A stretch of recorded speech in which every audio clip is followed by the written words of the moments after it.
Good evening. Thank you for joining us for tonight's Inspiration webinar. Inspiration Software is the embroidery software line of G7 Solutions in Designs and Machine Embroidery. Our Inspiration Software line includes My Block Piecer, My Quilt Embellisher, My Quilt Planner, Perfect Embroidery Pro, Word Art and Stitches, Stitch Snapshots, and Perfect Stitch Viewer. Tonight's webinar features our My Quilt Embellisher, Crazy Quilt, or Psycho Patch.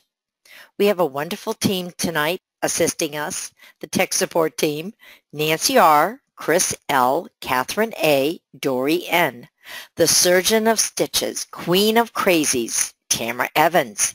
And again, thank you for joining us and enjoy the webinar this evening. Thank you, Dory. I appreciate it. Okay, well, let's get started on Crazy Patch. Crazy Patch or Crazy Quilting, or, you know, if you get really crazy, you can call it Psycho Patch, was very popular around the turn of the last century, from the late 1800s into the early 1900s, and recently has made a resurgence in popularity. And I just wanted to go through a few pictures and point them out to you and how these were done. A lot of them are it's kind of a combination of and fancy hand embroidery stitches with lots of other motifs built in. So here is one picture, and I believe this one was done around 1880. There is a Masonic symbol on the bell here. I apologize. Here is a picture. If you look at this, this one was done around 1880, and you'll see the Liberty in the center here with a bell on top of it and some feather stitches around it, and there's actually a Masonic symbol on there, and there's lots of letters, Union, the end, in Union till the end, so you know this would have been after the Civil War at some time. So interesting stitches, and I love the border on this with these little like tongues of fabric that are overlapped and then have some type of decorative stitch around them. This next one is also an old quilt, despite it looking a little bit like some more modern quilts. In each of the, in each of these little corners between the sashings, and that's how it was put together in this case with sashing. There's an embroidery design, and then each of the squares are stitched by themselves with scraps of fabric. In fact, that's what they used, scraps from their fancy dresses. There were silks that were given away with tobacco products, lots of places where they found these. And this was often one of the first things a girl learned to do when she was young. After she did her sampler, then she'd do crazy patches. Here's another one that's a little bit closer up. I like the man on the horse down here in the lower kind of leftish corner, and the daisies that really look 3D. Can't really tell, but they kind of pop off of that page. And some ferns, and of course lettering. Lettering was a big part of it. And another motif you'll see over and over again right here is the spider web. And let's move on. Here you'll notice not only are the crazy quilting stitches holding down the patch, but they're also decorating inside of it. Like on this fan, there's some decorative stitches coming out. And this really showed, you know, the talent that a woman had. I don't know that any men did this, but I don't know they didn't. But it was typically considered, you know, a woman's art form. And here's some more. There again, we see the spider web with the spider hanging from it. Those Victorians were awfully fond of spiders, or else maybe they thought that would keep the spiders away. I'm not sure. Here's another one that is more like a regular pieced quilt, but there's the Dresden Fan with not, you know, without points and with points. And those just applique together in a crazy quilt format, then with the crazy patch behind, then all of the squares sewn together. One thing that's very interesting about Crazy Patch is if you ever look at any antique ones, the back of the quilt is completely covered with a piece of fabric that is not necessarily quilted to the quilt. It's very often just loose. So kind of like a duvet would be, only it's sewed around all of the edges. Then we have another patch here, again with some fans, quarter fans with the flowers accenting them. And here's a more modern approach. This is one that Nancy Zeman did with the silks and make a lovely evening bag. You could do it tone on tone or multicolors. It's quite lovely. Here's another old one. I thought this was really interesting how they started in the center with a regular star pattern and then worked out from there. And then I don't know if they just kind of went crazy with this, but they did the crazy quilting in the background with all these scraps fabric. And here's some from our modern collection. These projects are available in modern crazy quilting or today's crazy quilting by Eileen Roach and Nancy Zeman. And here's one more. If you'll notice in this one, it really shows one of the simple ways to do Crazy Patch in the hoop is to stitch a square fabric, or actually not in the hoop, but doing it with your sewing machine, stitch a square fabric and then cover up the raw edge of it and stitch another one. So you see right here, they stitched this down and flipped it back, and the same here, so you can build out on it, kind of like a log cabin. Would be constructed, only these are odd shapes. And isn't that lovely? A nice beautiful fan with these, it looks like wool thread that was done. These are all hand stitches, but you can certainly mimic these with your embroidery machine and even add beads if you like to, afterwards. And there we go. So just a little trip through Crazy Quilt Land with some ideas of what we're going to do tonight. So let's open My Quilt Embellisher. Let me get it on the right screen here and open that. And I'll show you a block that I've done that is almost finished. So I'm going to have pictures for you, and we will put them up on the blog either this Saturday or the following Saturday with step-by-step pictures of how this was created. But I want to teach you the software lesson now, and Dory, can we make this available as a download as well? Absolutely.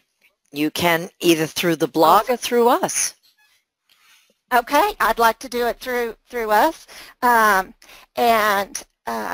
So let me show you where I started with here. Let me open a new page.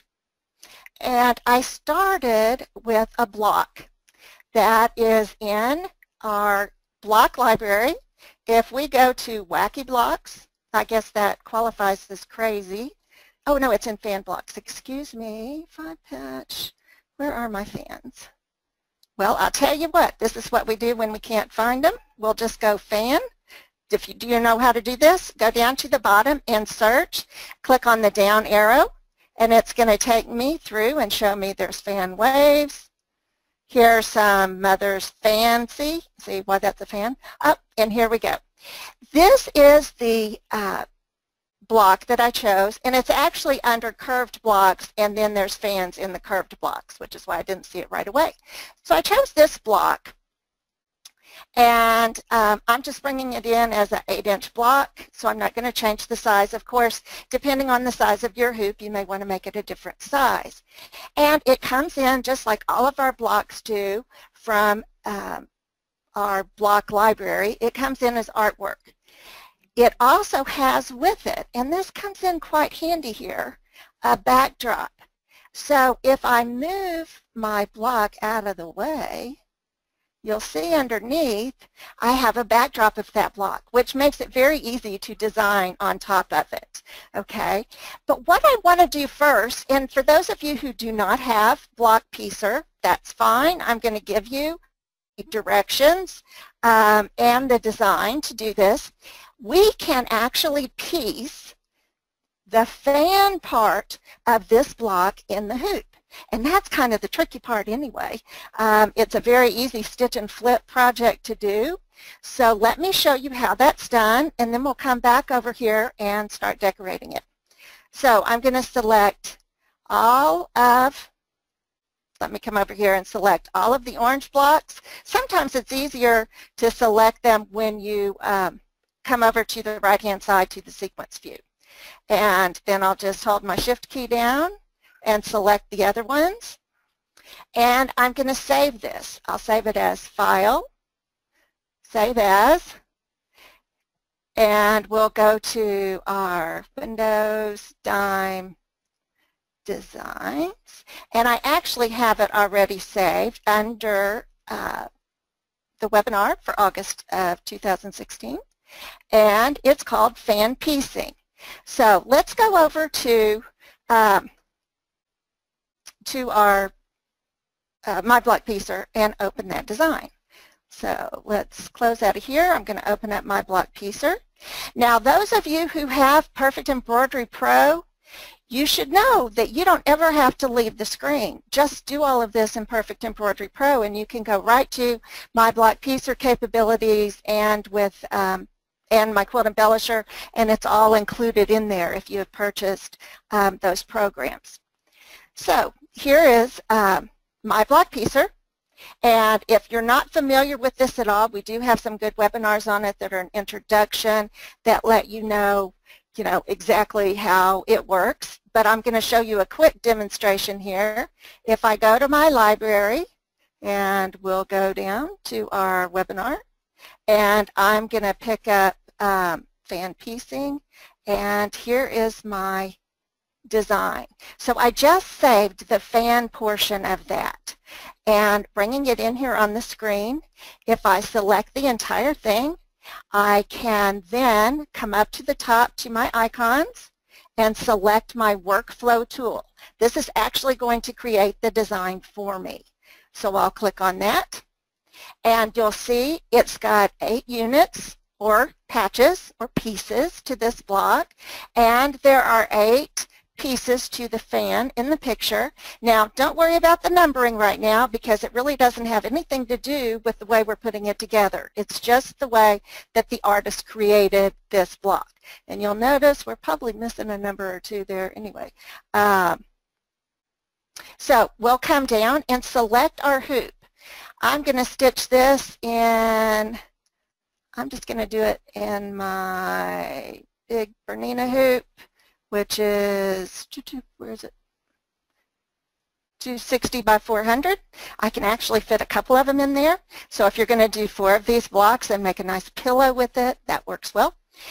So I have it selected. Now all I have to do to build my in the hoop design, to digitize it, to create it from this artwork, is to select Auto Build right here. I'll click it, and now I'm done.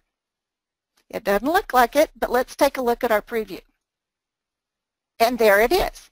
This is exactly how it gets stitched out, except before I save it, I want to change something, get out of preview, and I do like to sort the numbers so that they're in the sequence in which I stitch them.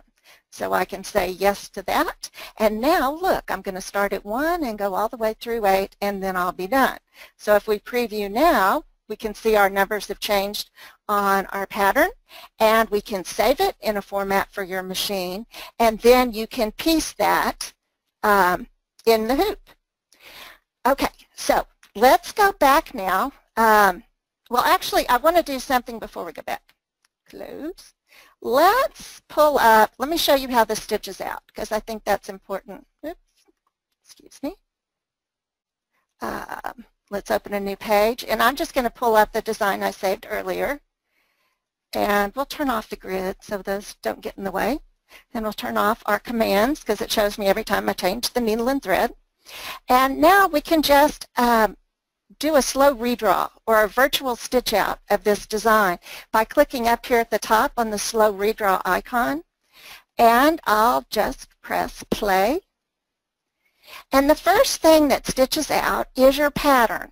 It's going to stitch out the whole pattern for you, and it will, it's just like drawing it or copying it from a foundation piece pattern. And you notice this is how the artist put it together. I do believe, with certain blocks first or certain patches first, but we don't care about that because we're going to stitch it the right way. And there you go. So it's now stitched out the entire pattern. Then it goes back and numbers each patch so you know exactly, hang on just a second, where you are. Then the next thing it's going to stitch is your first color green, or your second color green, which is the tack down. And when you print out the instructions, and we will include those in the file for you, it will tell you to place your first fabric right side up. I want you to notice that it has added a 1/4 of an inch seam allowance. You don't have to cut these pieces out. In fact, I find on something like this, it's easiest to take a hunk of fabric and line it up on the edge here, and then stitch your tack down, because the tack down stitches on this first piece. And on all the pieces, the tack down, but the first one you put your fabric right side up, it'll stitch the tack down inside of the seam allowance. So you're never going to see it, but it holds that in place for as you go through the process.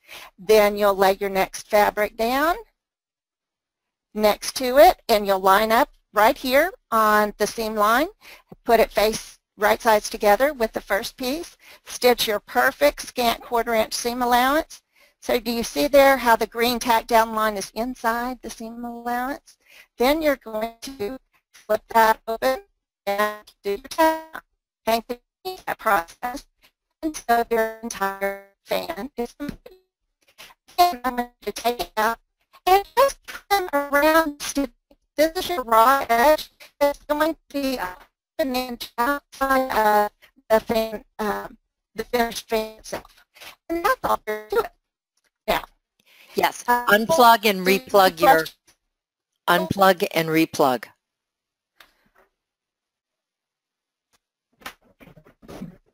Is that better? Can you hear now? Nope. Hello? No, you sound like you're in a tin can. Hello? There, Sorry? that's much better.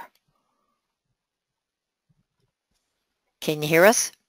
Yes, now I can. Sorry. Tell me I had new hardware. Can you hear me? Yes. Very good. Sorry about that. I forgot to throw it over my shoulder so I don't lean against it. Okay. So do we have any questions so far on this little piecing process? No, you've got it going from 1 to 8, and each piece is going to build off of the original piece, and all of the seam lines will be invisible. Am I correct? That is absolutely correct. Okay, and the tops of these are going to be raw edges, correct? Right now, yes, they are. Okay. But we're going to take care of that with the next step. Super duper. Thank you. Okay, so let's go back to Quilt Embellisher. Let's open that up. And the first thing I want to do is show you the finished design and step through it, and then we'll go back and see how it was created. And so you can see what we're doing here. I thought this fan was a great opportunity to utilize some of the beautiful crazy quilt stitches that we have in the software. And anytime you create a run stitch, which is what we can do in My Quilt Embellisher, we can only create 2 things from scratch. Remember, I can create a run stitch or I can create artwork. And from either one of those, I can use any one of my currently invisible stitches over here and convert it to those stitches. So these are actually convert to icons. I can convert it to a motif run or fill stitches, whatever. Okay, so let's take a step through this, and I'll show you how the block is constructed, and then we'll go back and create it together. So let's do our slow redraw again, and we will start with the first color, which is our red. I'm hooping stabilizer and by itself. And then I'm stitching this red color, which is just the outline of my block, okay? Then that shows me where I need to put down my background fabric. Then I'm going to stitch the blue in the center, and that is the tack down for my fabric, okay? So that will hold it in place. I have also, which you can or cannot do, it's entirely up to you, I've made mine out of cotton, so I wanted a little bit more loft with batting in there. They sometimes, but not very often, would use batting with actual crazy quilts. So you can either choose to put batting in or not, because a lot of times the fabrics that they were using were really high loft, like velvets or velveteens, that type of thing, or silks that had more texture to them, even upholstery fabric. So I'm going to tack that down, and I also included my batting underneath there. I just slid it under my hoop, so I knew exactly where it should go because of the red outline. So this tacks it all together. Then the next thing I'm stitching are two very small things. They are placement marks. And the reason I did that is because it's added a little bit. This is the placement mark here, and here's the placement mark. The reason I stitch those is I want to know exactly where that seam is. I can, when you select placement marks, you can move them. So I've got it lined up with the center seam through my fan. So I know when I stitch the decorative designs on it, they'll stitch exactly where I want them. Then it's going to give me a guide, kind of like an applique, on where to place my fan design. Now with my fan design, what I've done at this point, after I stitch this red, there, is I've trimmed the top and the bottom up to the tack down stitch that it does when it creates the design. So most of that seam allowance has gone away. Then I can line it up both with the red here and with my arrows so that I know it's going to be lined up perfectly. And when you lay that down, use a little water-soluble glue stick, or if you want to spray the back of your fan, if you like to use adhesive spray, you can do that. And then you will position it exactly in place here, and then you do 2 tack downs, 1 on each side. And then we start our crazy quilt stitching. So I started at the center so it wouldn't shift, and then I'm just stitching over each of the seam lines of the fan with crazy quilting stitches. And then you'll notice I'm coming back over the raw edges with another crazy quilt stitch to cover up that raw edge. And then I have one more thing to stitch, and that is a square all the way around. So, and what I would do right before that is slide my backing fabric underneath, because I'm going to put these together with sashing. I'm not going to wait till I'm completely done and back the whole thing. So I want my backing fabric to cover up the back of those stitches, okay, because that may not be as pretty on the back as it is on the front. And then I would simply remove my placement stitches here, and I'm good to go. So let's see how that is done. I want to go to design number 2. Here's my fan. So this is what I'm starting with. I have my fan, and the first thing I'm going to do with it, I can get rid of the green. Oops, first thing I'm going to do is ungroup this. Oh, it is ungrouped. The green just goes all the way through. This is kind of interesting, and you may notice this on some of your blocks in the Quilt Embellisher, because we're not technically, well, the theory wasn't to make them into blocks that you could piece together. So if you'll look, let me move the green out of the way. The green goes under the whole thing, and actually I can just delete that because we don't need it for anything. And I'm going to delete the black down here in the bottom because I don't want that either. And now you'll see I've got my backdrop up. It looks like, you know, I didn't delete it, but I did. And I can select my backdrop tool, and I can make that lighter so it is more of an illusion. Oop, that's a little too light. But you see over here in the properties box where you can change that however you want to, and just click apply to get it back where you want it. And I think there's probably good. All right, So it's a little bit lighter. But I still have all of these pieces of artwork here. Okay, the fan is all here. And what I want to do is create, first of all, Control Z, let's move that over. Okay, the first thing I want to do is select my entire block, which means I shouldn't have gotten rid of that green quite so quick. Hang on one second. Let's put it back there. Okay, there's the green, and put it back in place. I want to outline it, and it won't outline from the backdrop. So I want to select my green, select it here, right-click, create an outline, and I want that outline to be 1/4 inch outside of this artwork. So I'll do a 0.25, oops, not point, that won't work, 0.25, and say OK. Now this has created our outline that will stitch, the first thing we stitch, so we know where to put our fabric, but it won't stitch until we take this artwork and go up to our top here and convert it to a run stitch. Okay, so now we have our first color done.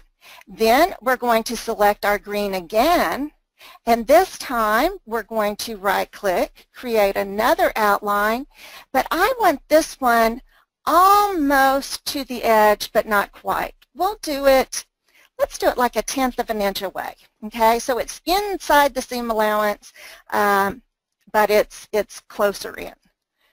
And click OK. And this is what will catch our backing and our stitch our fabric down and connect the batting, and then when we stitch it again at the end, it will hold the backing in place. So we want it in the seam allowance. Okay, so now we're going to select that one. Oops, let's select it here. Okay, and when you have trouble selecting things like that, if you go over to your properties box and click on the color or that object in the properties, then it's much easier to select it. And we want to do two things. We want to change the color so that there's a color stop between our basting, and change this to red, and then we also, by right-clicking down here in our box, color changes, and then we'll come up to the top and select to convert that artwork to a run stitch. So now I have 2 run stitches. If we look at it in 3D, you can kind of see where that's going there. Now I can get rid of my green. I'm going to delete that with my delete key, or you can click on it like on the black and right-click and say delete. All right, so now I've just got my fan left in the center that is artwork. And I want to create my lines to tack that down once it's been stitched. So I will select both of those colors over here with the brown and the beige. And I'm going to combine them because I want it to not go around each individual piece. I want it to go around the whole thing. So I'll select combine, and now they're all the same color. Then I can right-click and say create an outline, and I'm going to make this one right up almost on top of it. I'm going to make it 0.01, so 1/100th of an inch away. Click OK. And that now is a blue stitch, so let's change that to color number 3, because I do want color changes as we go through here. And we're going to convert that to a run stitch. Now, what we need to do, I'm going to dismiss the brown now. I don't need it anymore. I can delete it. So we see our backdrop of the fan. Now, when I stitch this, I want this to be like, I just want it, I want to have lines that will stitch down on the top and the bottom, but I don't want to add any bulk to my seam allowance. So I'm going to select this green stitch. So see, I don't want the lines going over here. I'm going to go to my reshaped or my tool so I can see the nodes. And you see there's a node at the beginning of each stitch and down here at the bottom. And I'm going to select this node, right-click, and say split that line.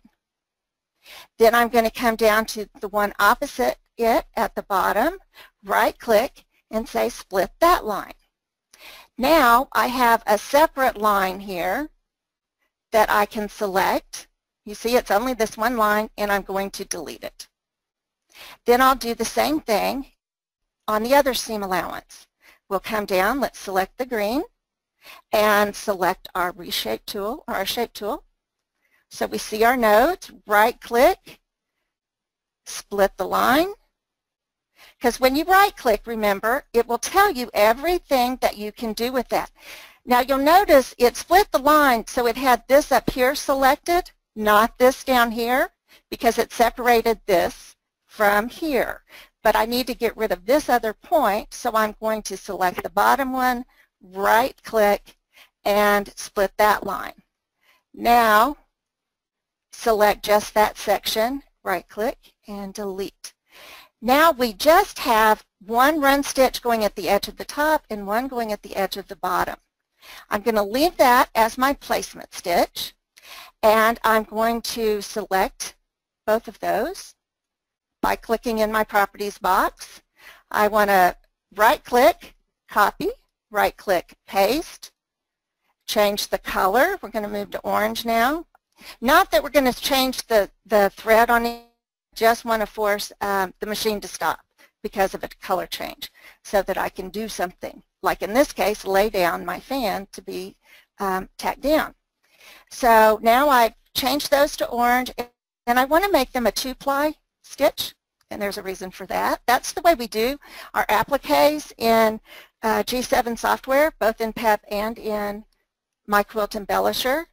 Then it's just a simple matter of I want to move these just inside so it catches my line. I want to move it in there, and I'll take this, whoops, not the green one. Let's select our orange stitch, and I'm going to move that just slightly in. There we go. That's our orange. And we can do Control-Shift to do some, or the Control key and our arrow keys to do some fine movements there. I just want it to catch the edge of it because the other stitches are going to hold it down, but I want it to stay in place when I first go in. Then I'll select the bottom one, and we'll move that over, select it, sorry, hit the wrong key, move it, well, okay. I'll just do it like this. Move it over and up a little bit so that it's just inside as well. Okay? So if we dismiss the backdrop, there's what we have. Do we have any questions so far, Dory? Just one question our friend Debbie wants to know. Is there any reason that you would not want to use a whole piece of cloth and just use decorations on it? No, there's no reason whatsoever. Okay. You could certainly do that. That would be lovely. And tone on tone's pretty too. And if you want to make this fan one whole piece of cloth and the background a different color, that would look lovely too. You are the artist. You can do whatever you like. Okay. Thank you. All right, so now let's do one more thing before we start laying down our crazy quilt stitches. Remember those placement marks. I want to select those, and the placement mark is right here. I'm going to select them, and I'm going to click in the top right-hand corner and the bottom left-hand corner because these are the two that I want. Now you could add more if you want to, but I think these will work nicely for us. I didn't have any trouble locating it with that. Now, you notice, let me zoom out a little bit, it put them in the corners. That's where the default is. But here's the cool thing about placement marks, is we can pick them up and move them. So I'm going to move it down so that it's right at where that design should go. Okay, where that seam should go, excuse me. And I'll do the same down here. It's going to be more difficult to see. Whoops. That's why we have an undo key. I love it. Control-Z or click undo up at the top. And let me select the bottom one. I'm going to change its color just so you'll be able to see it. And we'll move it up so that it's right here. And I'll zoom in to double check those. That one's pretty much right on where I want it to be. And we're going to change the color on that one too, so that they stay together. And that one's just right on. Now those are very easy to just unsew when you're finished with your project, or once you've got your fan in place. And normally they stitch at the beginning of the design. It defaults to put them there. But that's not when we want to stitch them. We want to stitch them after we have our base fabric down. So we don't want to stitch them before the blue or the red. We can stitch it after that. So I'm just going to select it and drag it down where I want it to stitch. It can either stitch before or after the tack down or the placement for the fan. And now we're in good shape. Okay, so now comes the fun part, the decorating. We're going to take our satin stitches, or our crazy quilt stitches, and the first way we're going to do it is by creating a run stitch and then coming in and clicking over the top. So I'd make a click down at the bottom of that seam, and at the top of that seam, right click, and it creates a run stitch for me. Then I can come over to my properties box on the left top right hand side and change from standard to crazy quilting. If you click on the right here, the three little dots, it's going to bring up a picture of all of your crazy quilting stitches. And the one I like, and you can play around with these, and you know, audition, do whatever you like. Let's try this stitch right here and see what it looks like. I'll say OK. Now one thing I'll warn you about, save you a little bit of time, when you go from a run stitch, the run stitch defaults to 3 millimeters. If you do a 3 millimeter crazy quilt stitch, it's going to be very small. Apply. Oops, I've got to select it, don't I? I'm going to change that again. We'll go to crazy quilting, select that stitch, stitch 41. There are 50 crazy quilting stitches. Say OK, then click apply. And you see at 3 millimeters, that's tiny. Now, that could be kind of cool sometimes, but that's not what I'm looking for. So I'm going to change my stitch length here. From 3 millimeters, let's go to 10 and see what that looks like. Click apply. Excuse me. Hampton, quiet. Sorry, my family is very loud tonight. So if I like that, I'm going to leave that one. If I want to change the size a little, I can, but it makes them fit in there perfectly on these individual stitches. Maybe I wanted a size 8, which would be smaller, or perhaps I want it to be a size 25, which is really large. Now the thing about crazy quilting stitches is it will recalculate the stitch length. I don't have, you know, a big long stitch going up the side of this arrow. It's just my, it breaks that into individual stitches, so they're not too long. Okay. Now let's select another line. I'll come back up to my run stitch and put a run path, and I'm going to start down here. And don't worry so much exactly about, you know, the start and stop on there, because it's going to be covered up in the end. Oh, and I had that already set on crazy quilt stitching. So I want to change that stitch to a different stitch. We'll come in and select one. This one looks really pretty. Let's see what it looks like. And apply. Oh, I got to select my stitch first. I'm being absent-minded tonight. Okay, then change our stitch to, oh, this one, sorry. And click OK. And change our stitch length. We'll start at 10 and click apply. That might be a little bit smaller than what we want. Let's jump to 20. I'm not sure how big 20 millimeters it is, but I know it's twice as big as 10. That math I can do in my head. Okay, so that looks pretty good. I could make it bigger if I want to. We'll make it 30. See what that looks like? It's a little bit bigger. Maybe we'll split the difference and go 25 millimeters. And there you are. Okay, so we just keep doing that.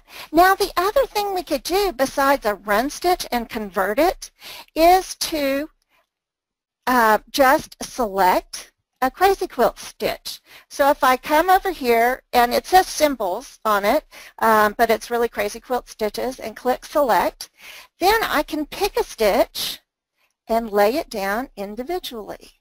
Let's do this herringbone stitch, very popular in crazy quilting.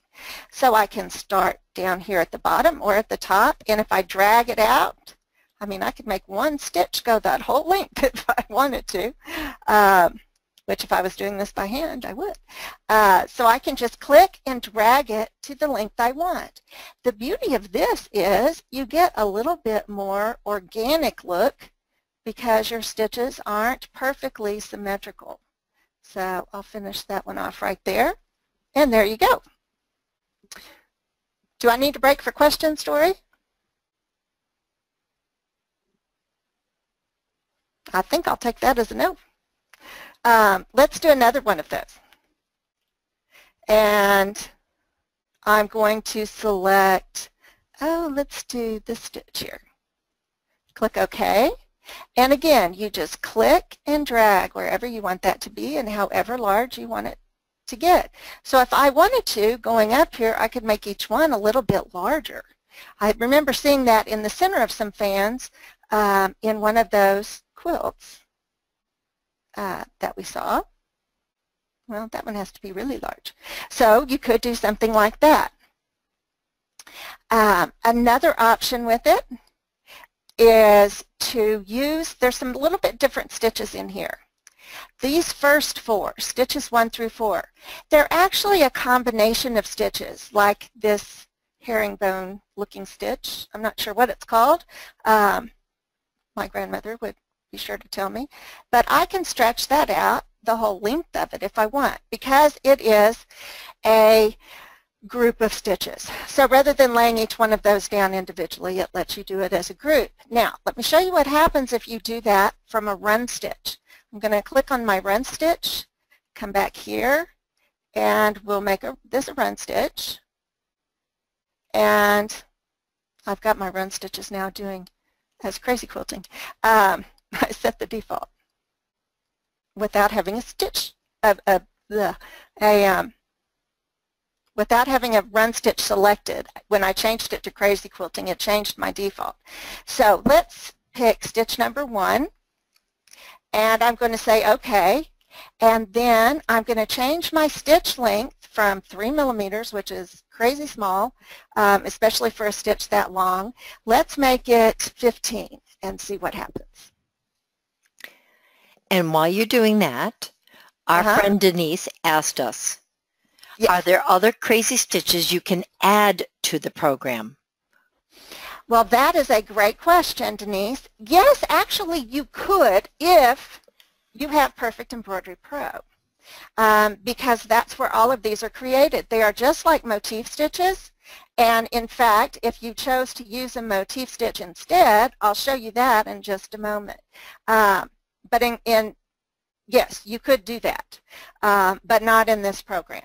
But if you have any ideas, we would love for you to send them in, and we would be happy to make them. In fact, one of the pictures that came up at the very end of my slideshow was a picture of some stitches I thought were kind of cool that I'm going to try and make in Perfect Embroidery Pro, and we'll see how that goes. That might be a webinar one of these days.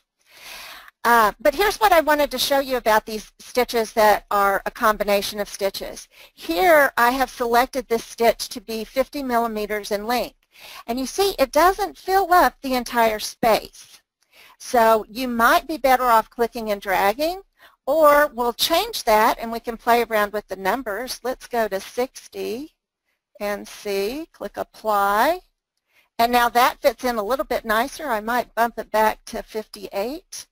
So that it's not running off the end, and apply, and there you go, and that fits in there nicely. So you may have to play with those longer ones. The other thing you can use for crazy quilting stitches are motif stitches. So if I want to, and you do have to do that from a run stitch. I'm going to create another run stitch here to here, right click, and select it, go to my properties, and instead of crazy quilting, or run stitch, I'll make that a motif. And we have loads of motif stitches that you can use. And a lot of them mimic traditional crazy quilting stitches. Like, oh, let's do this one, these little flowers. How cute is that? And there you go. Now those you will work on pattern length, which is, in this case, the length of one pattern in here. And it shows you 3 repetitions. So I made that 10 millimeters for that one pattern. And it fit nicely. If I wanted to make it 20 millimeters, it'd be twice as big. And again, it does recalculate the stitches for you. Any questions, Dory?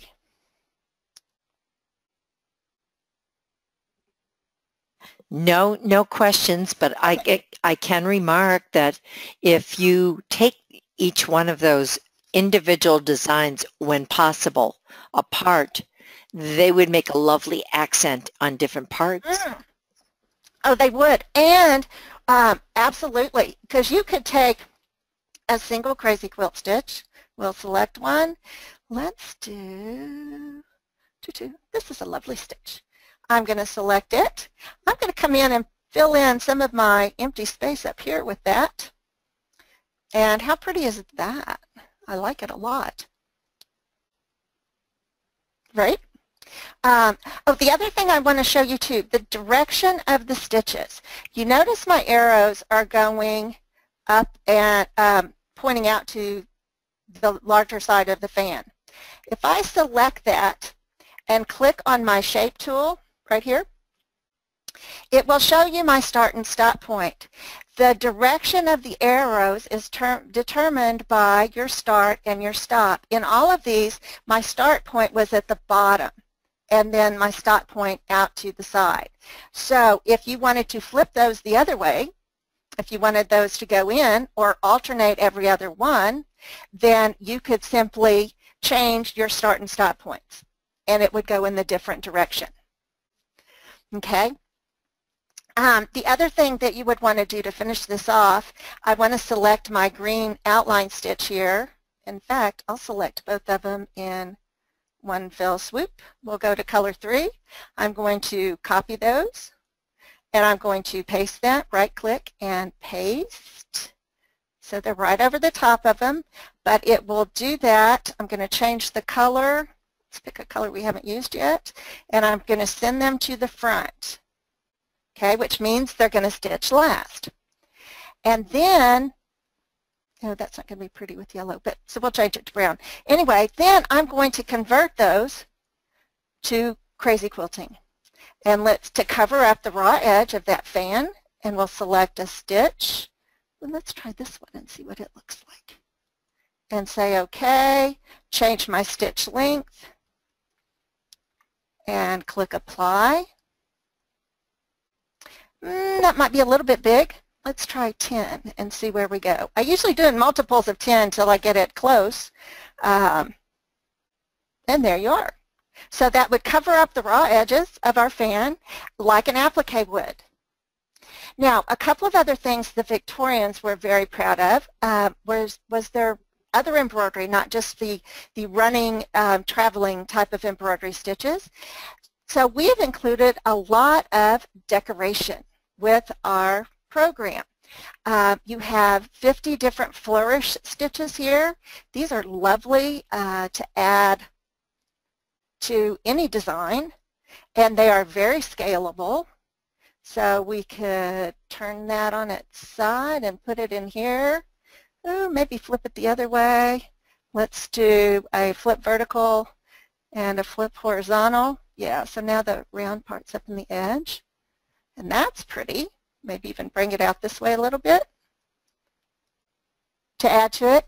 Another thing that we've included are borders. You have 100 different borders in here.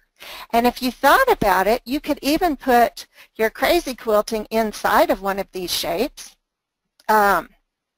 Take this one for instance. If I wanted to make a big shape that fit in there with a different fabric, that would just be lovely. Or I could use that as, you know, a place to put a monogram on a napkin.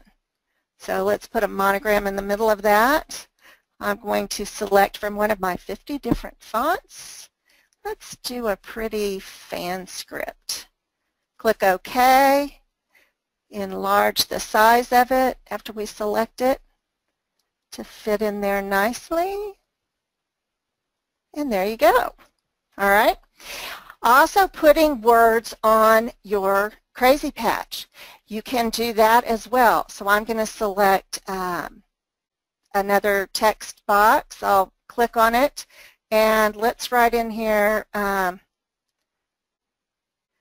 Tamara 2016 and select an appropriate type of font. I like cursive a lot.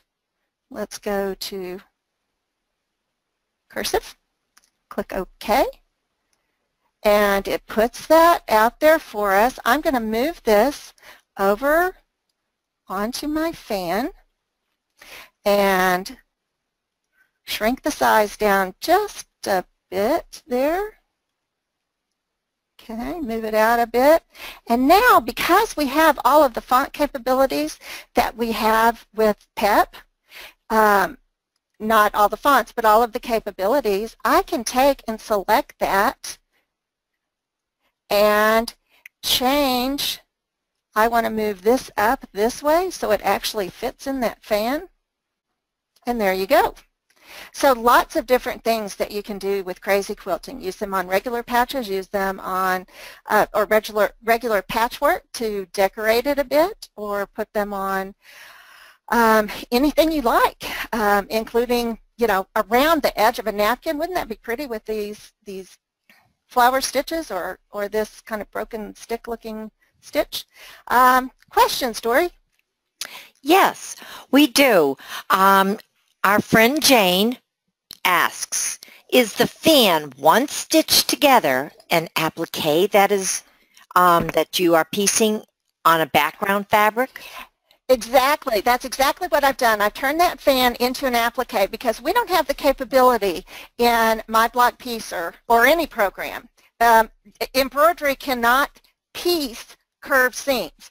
If you want to do curves, you would have to do them as an applique or do them with your sewing machine.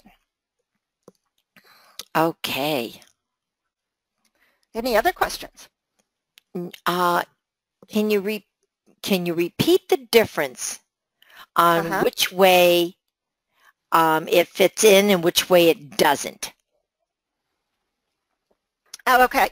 There's two ways to lay down a crazy quilt stitch. And let's just make a run stitch here. I'm going to make that a real run stitch. Let me change my default back. Okay, so I'm going to make a run stitch just like that. Okay, that's a run. I'm going to copy and paste that one so you can, well, I don't need to do that. I'm just going to select it and then convert it to crazy quilting. And then it lets me select the stitch that I want, and this will make it fill in, except for these four up at the top where you may have to play to fit it in exactly in the space that you want. The rest of them work very nicely. So I can take this stitch here. Oh, let's do a directional one. Yeah, let's do this little teepee looking one. Looks like a mama and her baby. Or her husband, I don't know. Let's make it 25 long, and there you go. It fits very nicely in that. Now, if I had that same run stitch, and I'm going to do it the opposite way, I'm going to start down here and come up here, ding, right click, and we'll select to make it the same crazy quilting stitch. The It looks like, doesn't it look like a woman and a teepee and Yeah, it does. either a short husband or a kid? Yeah. We'll say OK. And click, oh, change that. What did I make it, 25? I don't recall. 25. Oh, I've got to select it. See, this is what I forget. When it doesn't work, you don't have it selected. We'll make it 25. Select our stitch. And click OK and apply. So now you see it comes from the opposite direction. So adding those two together would actually be kind of interesting. Let's see what happens. Oh, scooch it over a little bit more.